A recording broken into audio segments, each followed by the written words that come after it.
Hello everyone, जैसे कि आज हमारा कॉमर्स का पेपर हो गया है। आज हम एनालाइज करने वाले हैं शिफ्ट वन का पेपर। ठीक है, तो हम स्टार्ट करते हैं कॉम्प्रिहेंशन पार्ट से। ठीक है, तो कॉम्प्रिहेंशन में हम बात करें तो कॉम्प्रिहेंशन हमारा जो है, फर्स्ट कॉम्प्रिहेंशन हमारा बैंकिंग एंड फाइनेंशियल इंस्टीट्यूशन से आया था एंड सेकंड कॉम्प्रिहेंशन जो इनकम टैक्स से आया था। बाकी जैसे हम क्वेश्चन की बात करें, जैसे कि इंटरनेशनल ट्रेड, तो हमारा थ्योरीज ऑफ इंटरनेशनल ट्रेड, जिसमें मैच द फॉलोइंग का question, theories and economist name, इस तरीके से। नेक्स्ट क्वेश्चन हम बात करें तो हमारा वर्ल्ड ट्रेड ऑर्गेनाइजेशन, एशियंस, इनके हमें डेट्स पता होनी चाहिए, इनकी एस्टेब्लिशमेंट ईयर कब थे। इजी सा ही यही क्वेश्चन आया था। एंड इसके बाद नेक्स्ट क्वेश्चन हम देखें तो जो हमारी नेक्स्ट थ्योरी है कंपैरेटिव एडवांटेज थ्योरी, तो इसके फीचर्स के बारे में पूछा गया था। ठीक है, तो जैसे कि हम देखें और क्रोनोलॉजिकल ऑर्डर में क्वेश्चंस आए थे हमारे काफ़ी सारे, जैसे कि एसबीआई, आरबीआई, नाबार्ड, एसआईडीबीआई, इनको क्रोनोलॉजिकल ऑर्डर में अरेंज करना था डेट वाइज। ठीक है, नेक्स्ट क्वेश्चन जैसे कि हम बात करें इंटरनेशनल ट्रेड की, तो इसमें हमारी जो types of regional economic integration है, जैसे कि custom union, free trade area, okay, and common market, political union, economic union, तो इनको क्या है, इनको क्रोनोलॉजिकल ऑर्डर में अरेंज करना था। ओके, सो नेक्स्ट क्वेश्चन हम देखें स्टैटिक से आया था, जैसे कि parametric test and non parametric test, इनको मैच द फॉलोइंग करना था।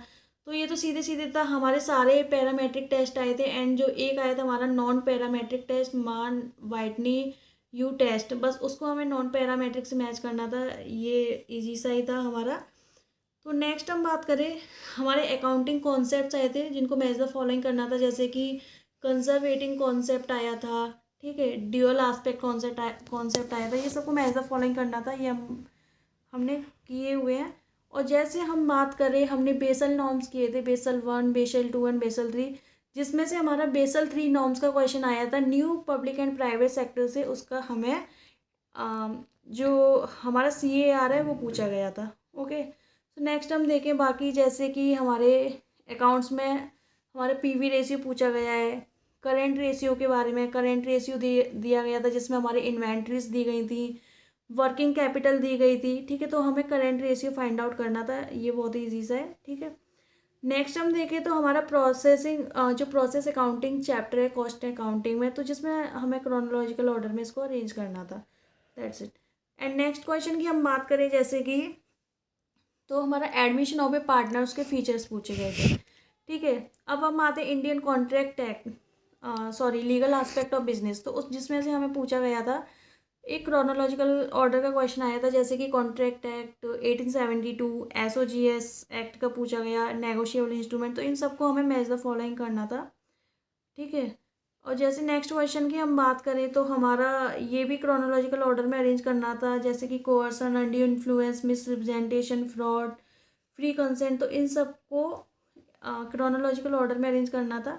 ओके, सो नेक्स्ट क्वेश्चन जैसे हम देखें, हमारे नेगोशिएबल इंस्ट्रूमेंट्स में से आया था प्रॉमिसरी नोट के फीचर्स पूछे गए थे। ठीक है, एंड नेक्स्ट हम बात करें तो LLP से पूछा गया था, LLP के फीचर्स पूछे गए थे। एंड इसके बाद नेक्स्ट क्वेश्चन जो आया था वो क्वेश्चन हमारा GST से आया था, जैसे कि हमें बताना था कि इसमें से CGST कौन सा है, IGST कौन सा है एंड SGST कौन सा है, इस टाइप का क्वेश्चन आया था। नेक्स्ट क्वेश्चन हम बात करें तो हमारा कंज्यूमर प्रोटेक्शन एक्ट है, उसकी एस्टेब्लिशमेंट ईयर आई थी। Okay, so and next question हम बात करते हैं तो हमारा जो IT एक्ट है, उसके हमारे इलेक्ट्रॉनिक गवर्नेंस पूछे गए थे। Okay, so and next question हम देखें तो जैसे फाइनेंस में देखें, बिजनेस फाइनेंस में, तो हमारा कॉस्ट ऑफ डेब्ट का क्वेश्चन आया था, प्रैक्टिकल क्वेश्चन आया था। एंड इसके बाद नेक्स्ट हम देखें तो क्वेश्चन जो पूछा गया था, जैसे कि हमारे equity share, debenture, preferential long term borrowings, ये दिए हुए थे, तो पूछा गया था कि ये कौन सा है, आखिर कैपिटल स्ट्रक्चर है, कॉस्ट ऑफ कैपिटल है या वर्किंग कैपिटल है, तो इसका आंसर कैपिटल स्ट्रक्चर था। ओके, बाकी जैसे हम देखें तो क्वेश्चन हमारा आया था, जैसे कि हमारे रूल्स एंड रेगुलेशंस पूछे गए थे कि किस में इंक्लूडेड होते हैं, तो ये तो जैसे कि सेंट्रलाइजेशन, डिसेंट्रलाइजेशन में होते हैं, तो इसका ये आंसर था। ठीक है, बाकी हम देखें ऑर्गेनाइजेशन स्ट्रक्चर से आया था। एंड हम देखें तो हमारे हेलो इफेक्ट, लीनियंसी, ये सब आए थे। बाकी हम देखें तो RBI के फीचर्स हमारे आए थे। तो मोस्ट ऑफ दीज हम ओवरऑल हम एनालाइजिंग देखें तो इसमें से हमारे सिर्फ कुछ मेन टॉपिक्स हैं, इस बार उन्हीं में से क्वेश्चंस पूछे गए हैं, मतलब कि ज़्यादा हमसे डीप क्वेश्चन इस बार पूछे नहीं गए। ओके, सो एंड बाकी का जैसे कि हम देखें इस बार का जो हमें पेपर देखने को मिला है तो उसमें हमें स्टेटमेंट के क्वेश्चन भी नहीं आए ना असर्शन रीजन के आए। इस बार के जो हमारे क्वेश्चंस जो पूछे गए हैं तो वो मोस्टली हमें chronological order, match the following या फिर जैसे कि फीचर्स, इस टाइप के क्वेश्चन हमें इस बार पूछे गए हैं। ठीक है, तो सो ये था हमारा पूरा आज का पेपर एनालाइजिंग, ये हमारा पेपर आया था आज का। So thank you.